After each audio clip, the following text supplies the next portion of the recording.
ಸದಾಶಿವಂತ ಪಾದಕ್ಕೆ ನಮಸ್ಕಾರ ಉಪಮಂಗಲವನ್ನು ಸಲ್ಲಿಸಿ ತತ್ಸ್ವರೂಪಿಗಳಾಗಿರುವಂಥ ಶ್ರೀ ಸದ್ಗುರು ಪೂರ್ಣಾನಂದ ಪ್ರಪಾದಕ್ಕೂ ಶ್ರದ್ಧಾನಂದ ಪ್ರಪಾದಕ್ಕೆ ನಮಸ್ಕಾರ ಉಪಮಂಗಲವನ್ನು ಮಾಡಿ ಶ್ರೀ ಸದ್ಗುರು ರೇವಣಸಿದ್ದೇಶ್ವರ ಪ್ರಪಾದಕ್ಕೂ ವಾಸುದೇವ ಪ್ರಪಾದಕ್ಕೆ ನಮಿಸಿ ಶ್ರೀ ಸದ್ಗುರು ಸಿದ್ದಾವಡ ಪ್ರಪಾದಕ್ಕೂ ಅರುಣಜ್ಯೋತಿ ಸುಪುತ್ರ ಪ್ರಪಾದಕ್ಕೆ ನಮಸ್ಕಾರ ಉಪಮಂಗಲವನ್ನು ಸಲ್ಲಿಸಿ ಕಾರ್ಯಕ್ರಮದ ದಿವ್ಯ ಸನ್ನಿಧಿಯಲ್ಲಿ ಅಲಂಕರಿಸಲಾಗಿರುವಂಥ ಪರಮ ಪಾವನ ಮೂರ್ತಿಗಳಾಗಿರುವಂಥ ಶ್ರೀ ಸದ್ಗುರು ಅಭಿನವ ಶಿವಾನಂದ ಪ್ರಪಾದಕ್ಕೆ ನಮಸ್ಕಾರ ಉಪಮಂಗಲವನ್ನು ಸಲ್ಲಿಸಿ ಜಗನ್ಮಾತೆ ಪುರಾಣವನ್ನು ನವರಸಭರಿತವಾಗಿ ಎಲ್ಲ ಭಕ್ತಾದಿಗಳಿಗೆ ಆನಂದ ಆಗುವಂತೆ ಉಪದೇಶವನ್ನು ಮಾಡಿಕೊಂಡು ಬಂದಿರುವಂಥ ಸದ್ಗುರುಗಳ ಪಾದಕ್ಕೆ ನಮಸ್ಕಾರ ಉಪಮಂಗಲವನ್ನು ಸಲ್ಲಿಸಿ ಶ್ರೀ ಸದ್ಗುರು ವಿದ್ಯಾನಂದ ಪ್ರಪಾದಕ್ಕೂ ಎಲ್ಲ ಸಕಲ ಪೂಜ್ಯರ ಪಾದಕ್ಕೆ ನಮಸ್ಕಾರ ಉಪಮಂಗಲವನ್ನು ಮಾಡಿ ಗುರುಮಾತೆಯವರಿಗೂ ಕೂಡ ನಮಸ್ಕಾರ ಉಪಮಂಗಲವನ್ನು ಸಲ್ಲಿಸಿ ತಮ್ಮೆಲ್ಲರ ಹೃದಯದಲ್ಲಿ ಸಾಕ್ಷಿ ರೂಪದಿಂದ ಪ್ರಕಾಶಮಾನವಾಗಿ ಬಿಡುವಂಥ ಪರಮಾತ್ಮನಿಗೂ ಕೂಡ ನಮಸ್ಕಾರ ರೂಪಮಂಗಲವನ್ನು ಸಲ್ಲಿಸಿ ಇವತ್ತು ಏನು ಅಂದ್ರೆ ಮಮಕಾರದಿಂದ ಮೆಕ್ಕಿನ ಬಂದು ಮುಂದೆ ಮಮಕಾರ ಅಂದ್ರೆ ನಂದು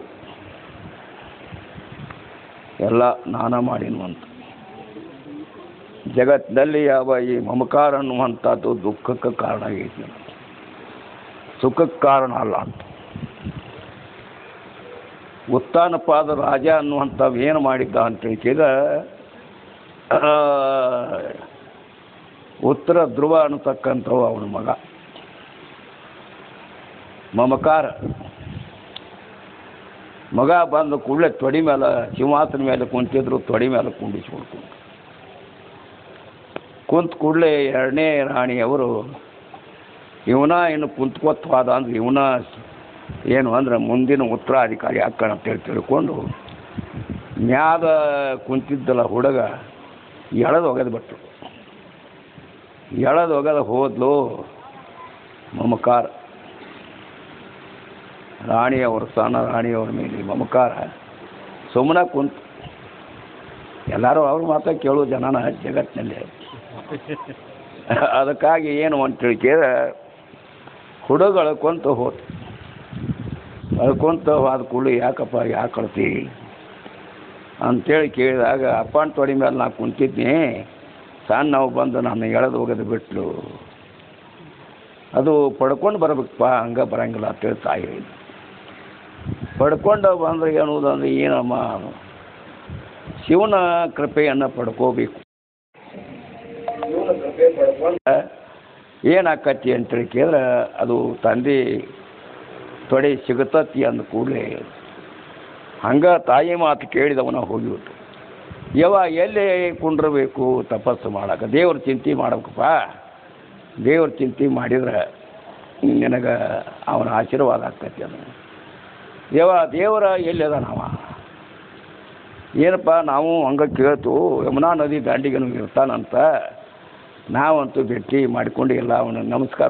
ಮಾಡಿಲ್ಲ ಏನೂ ಇಲ್ಲ ಎಲ್ಲ ಜನರು ಹೋಗ್ತಾ ಇದ್ದಾರೆ ಊರವರು ಅಲ್ಲಿ ಏನು ಅಂತೇಳಿ ಯಮುನಾ ನದಿ ದಂಡಿಗೆ ಪರಮಾತ್ಮ ಅದಾನು ಅಂತೇಳಿ ಹಿಂಗೆ ನಾ ಕೇಳಿನಪ್ಪ ಉಳಿದದ್ದು ನನಗೆ ಗುರ್ತಿಲ್ಲ ಅಂತ ಮಗು ಏನು ಮಾಡ್ತಂದ್ರೆ ತಾಯಿ ಪಾದಕ್ಕೆ ನಮಸ್ಕಾರ ಮಾಡಿ ಆ ಯಮುನಾ ನದಿ ದಂಡಿಗೆ ಹೋಗಿ ಒಂದು ವಟವೃಕ್ಷ ಪತ್ರಿವನ ಅಲ್ಲಿ ಹೋಗಿ ಸಾಷ್ಟಾಂಗ ನಮಸ್ಕಾರಗಳನ್ನು ಹಾಕಿ ಪದ್ಮಾಸನ ಹಾಕ್ಕೊಂಡು ಕುಂತ್ಕೊಂಡು ಏನು ಅಂದ್ರೆ ಭಗವಂತನ ಚಿಂತನ ಓಂ ನಮಃ ಶಿವಾಯ ಓಂ ನಮಃ ಶಿವಾಯ ಓಂ ನಮಃ ಶಿವಾಯ ಓಂ ನಮಃ ಶಿವಾಯ ಅನ್ಕೊಂತ ಕುಂತು ಬಿಟ್ಟು ಸಣ್ಣ ಮಗು 7 ವರ್ಷದ ಬಾಲಕ ಊಟದ ಕಡೆ ಲಕ್ಷ್ಯ ಇಲ್ಲ ಮತ್ತು ನೀರಿನ ಕಡೆ ಲಕ್ಷ್ಯ ಇಲ್ಲ ತಾಯಿ ತಂದೆ ಕಡೆ ಲಕ್ಷ್ಯ ಇಲ್ಲ ಎಲ್ಲ ಕಡೆ ಪರಮಾತ್ಮನ ಕಾಣುವಂಥವನಾಗಿದ್ದಾನ ಶಿವನ ಅದಾನು ಅಂತೇಳಿ 7 ದಿವಸ ಉಪವಾಸ ಏನು ಮಾಡಿದ ಅಂತೇಳಿದ್ರೆ ಪರಮಾತ್ಮನ ಚಿಂತನೆ ಮಾಡಿದ ಪರಮಾತ್ಮ ಪ್ರತ್ಯಕ್ಷ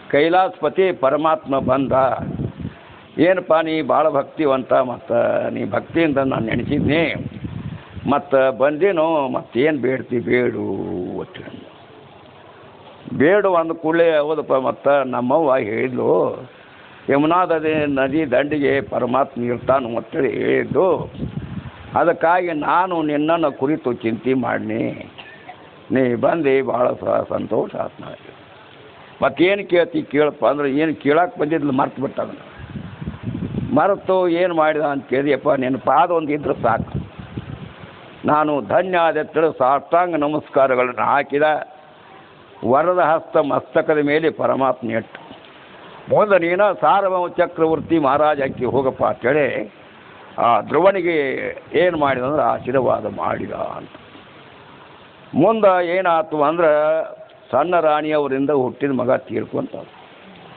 ಧ್ರುವ ಇವನ ಹೋದ ಸೋಪಾನ ಏನಪ್ಪ ಅಂದ್ರೆ ಉತ್ತಾನಪಾದ ರಾಜನ ಯುವರಾಜ ಯಾರಾದ್ರಪ್ಪ ಅಂತೇಳಿ ಕೇಳಿದ್ರೆ ಧ್ರುವನ ಆದ ಅಂತ ನೀನು ಏನು ಅಂತ ಕೇಳ ಮೆರಿ ಅಂತ ಉತ್ತರ ಧ್ರುವ ಅನ್ನುವಂಥ ನಾಮ ಬಲ್ ನಿನಗೆ ಉತ್ತರ ಧ್ರುವ ಅಂದ್ರೆ ಏನಪ್ಪ ಅಂದ್ರೆ ಉತ್ತರಕ್ಕೆ ಒಂದು ಚಿಕ್ಕ ಇರ್ತದೆ ಅದು ಉತ್ತರಕ್ಕೆ ಐತಿ ಅದನ್ನು ನೋಡಿಕೊಂಡೆ ಏನು ಮಾಡ್ತಾರಪ್ಪ ಅಂದ್ರೆ ಮನೆ ಕಟ್ಸೋರು ಮಠ ಕಟ್ಸೋರು ಅದನ್ನ ಹಿಡ್ಕೊಂಡೆ ಏನು ಮಾಡ್ತಾರಪ್ಪ ಅಂದ್ರೆ ಅಳತಿ ಮಾಡ್ತಾ ಇದ್ದಾರು ಅಂತ ಅಂದಾಗ ಇಂಥ ಯಾವ ಕೀರ್ತಿಯನ್ನು ಪಡ್ಕೊಂಡಿರ್ತಕ್ಕಂಥವನು ಧ್ರುವ ಪರಮಾತ್ಮನ ಪಾದದಲ್ಲಿ ಬೆರೆತು ಹೋಗುವಂಥವನಾಗಿದ್ದಾನು ಅವನಲ್ಲಿ ಅಹಂಕಾರ ಇಲ್ಲ ಮಮಕಾರ ಇಲ್ಲ ಅಹಂಕಾರ ಮಮಕಾರ ರಹಿತವಾಗಿರತಕ್ಕಂಥ ಪರಮಾತ್ಮನ ಆಕಾರ ವೃತ್ತಿ ಮಾಡಿಕೊಂಡು ಕುಂತಾನ ಯಾವಾಗಲೂ ಪರಮಾತ್ಮನೇ ಅವನ ಕಣ್ಣಿನ ತುಂಬ ಕಾಣುವಂಥವನಾಗಿದ್ದಾನು ಅಂತ ಅದಕ್ಕಾಗಿ ನಾವು ಕೂಡ ಪ್ರಯತ್ನ ಮಾಡಬೇಕು ಅಂತ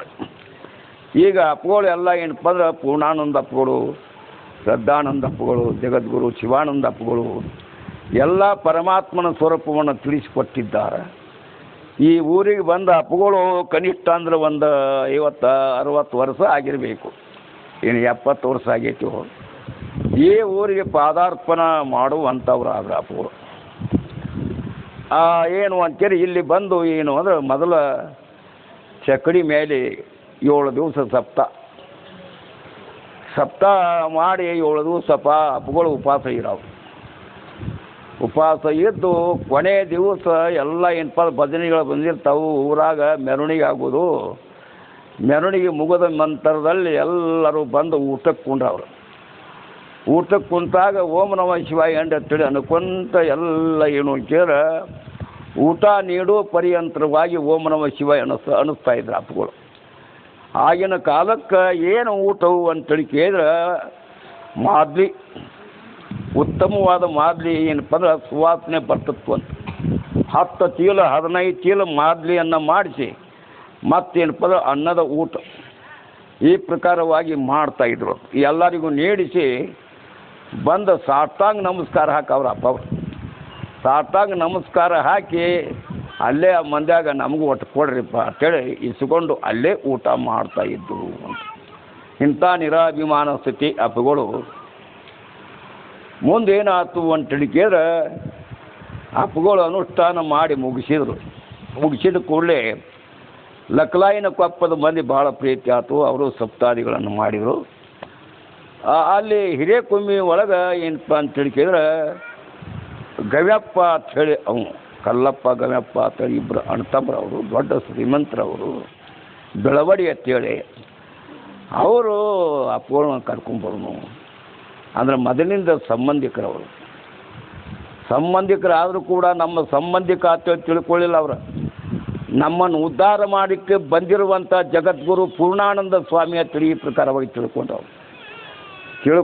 ಯಪ್ಪ ಮತ್ತು ನಮ್ಮ ಊರಿಗೂ ಬರಬೇಕ್ರಿ ಮತ್ತು ನೀವು ಪಾದಾರ್ಪಣೆ ಮಾಡಿರಿ ನೀವೇನು ಹೇಳ್ತೀರಿ ಆ ಪ್ರಕಾರವಾಗಿ ನಡ್ಕೋತೀವಿ ಒತ್ತಿರಿ ಅಂದ ಕೂಡಲೇ ಅಪ್ಪಗಳು ಅಲ್ಲಿಗೆ ಹೋದ್ರು ಅಲ್ಲಿ ಹೋಗಿ 1 ತಿಂಗಳ ಶಾಸ್ತ್ರ 2 ಹೊತ್ತು ಅವ್ರಿಗೆ ಭಕ್ತಿ ಬರುವಂಗೆ ಏನಪ್ಪ ಅದು ಉಪದೇಶ ಮಾಡಿದರು ಯಪ್ಪ ನಮ್ಮ ಊರಾಗೂ ಶಿವನಾಮ ಸಪ್ತಾಹ ಹಚ್ತೀವೋ ಅದಕ್ಕೆ ನೀವು ಆಶೀರ್ವಾದ ಮಾಡಬೇಕು ಅಂತೇಳಿ ಹೇಳಿ ಎಷ್ಟು ವರ್ಷ ಹಚ್ತೀರಿಪ್ಪ ಅಂತ ತಿಳ್ಕಿದ್ರೆ 3 ವರ್ಷ ಮಾಡ್ತೀವ್ರಿಪ್ಪ ಶಿವನಾಮ ಸಪ್ತಾಹ ಆ ಊರೊಳಗೆ ಹಿರೇಕುಂಬಿ ಒಳಗೆ 3 ವರ್ಷ ಏನಪ್ಪ ಅಂದ್ರೆ ಶಿವನಾಮ ಸಪ್ತಾಹ ಎಷ್ಟು ಮಂದಿ ಭಕ್ತರಾದ್ರೆ ಅಷ್ಟ ಪಾಳೆ ಹಾಕ್ಕೊಂಡು 2 ತಾಸು 3 ತಾಸು ಹಿಂಗೇನು ಹಗಲಿ ರಾತ್ರಿ ಹೆಣ್ಮಕ್ಳು ಗಂಡ್ಮಕ್ಳು ಎಲ್ಲರೂ ಭಾಳ ಭಕ್ತಿಯಿಂದ ಉಳಿದ ಮಂದಿ ಎಲ್ಲ ಇಲ್ಲ ಇವರ ಏನು ಭಕ್ತರಿದ್ದರು ಅವರ ಒಳ್ಳೆ ಭಕ್ತಿಯಿಂದ ಕಾಳಪ್ಪನವ್ರು ತಿಳಿದ್ರು ಇನ್ನೂ ಕೆಲವು ಮಂದಿ ಏನಪ್ಪ ಎತ್ತು ಭಾಳ ಭಕ್ತಿ ಅವರೆಲ್ಲ ಮೇಗುಂಡಕ್ಕೆ ಬರ್ತಾಯಿದ್ರು ಆವಾಗ ಏನಾಯ್ತು ಅಂತೇಳಿ ಕೇಳಿದ್ರೆ ಸಪ್ತಾಹ ಅದು 3 ವರ್ಷ ನಡೀತು. 3 ವರ್ಷ ನಡೆದ ಮೇಲೆ ಮುಗಿಸೋಣಪ್ಪ ಅಂತೇಳಿ ಅಪ್ಪ ಇಲ್ಲಿ ಬಿಡಿಯಪ್ಪ ಇನ್ನಟ್ಟು ಇರುವುದಕ್ಕ ಅಂದ್ರೆ ಅವರು ಇಲ್ಲಪ್ಪ ಮುಗಿಸೋನು ಅಂತೇಳಿ ತಿಳ್ಕೊಂಡು ಅಪ್ಪಗಳು ಏನು ಮಾಡಿದ್ರಪ್ಪ ಅಂದ್ರೆ ಆ ಸಪ್ತಾಹ ಮುಗಿಸಿದ್ರು ಅಂತ.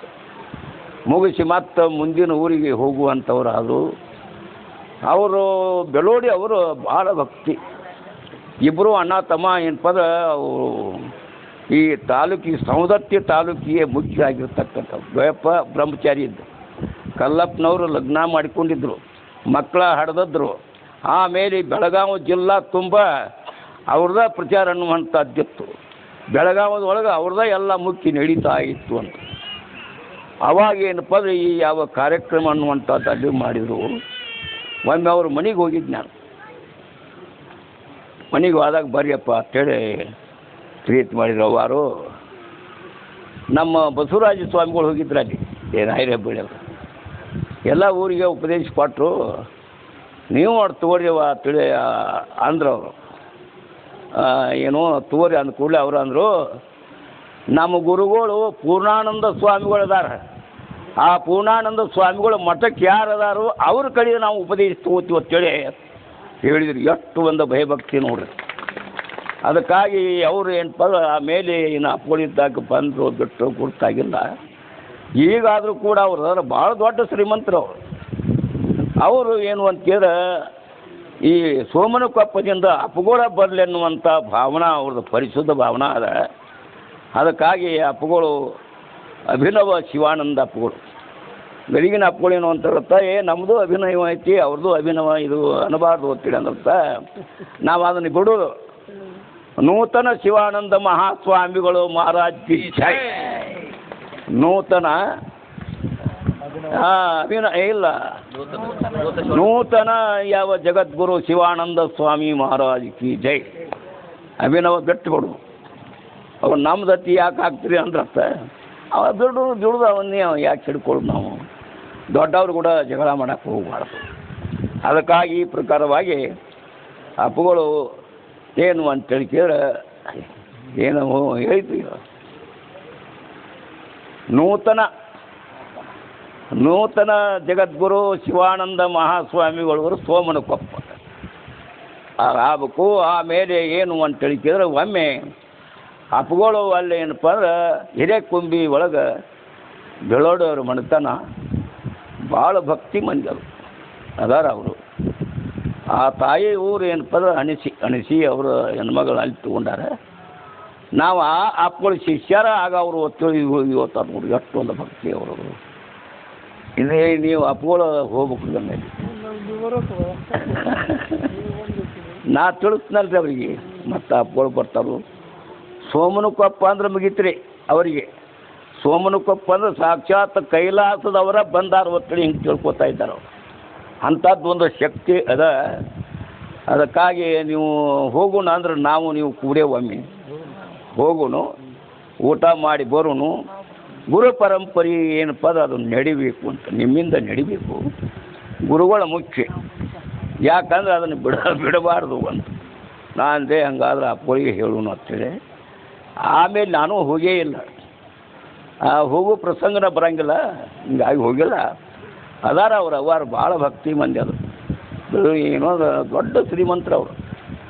ತಾಲೂಕಿಗೆ ದೊಡ್ಡ ಶ್ರೀಮಂತರು ಮತ್ತು ಎಲ್ಲ ನೀತಿವಂತರವರು. ಅವ್ರ ಮನೆಯೊಳಗೆ ಗವ್ಯಪ್ಪನವರು ಬ್ರಹ್ಮಚಾರಿಗಳಾಗಿ ಹೋಗಿದ್ದಾರೆ. ಅಪ್ಪಳು ಶಿಷ್ಯರವರು ಒಂದು ಕೈ ಇದ್ದಿದ್ದಿಲ್ಲ ಅವರು. ಅದಕ್ಕಾಗಿ ಈ ಪ್ರಕಾರವಾಗಿ ಅಪ್ಪಗಳ ಭಕ್ತರು ಎಂತಿರ್ತವ್ರು ಅದಾರ ಏನಪ್ಪ ಹೇಳಕ್ಕೆ ಬರಂಗಿಲ್ಲ ಅಂತ.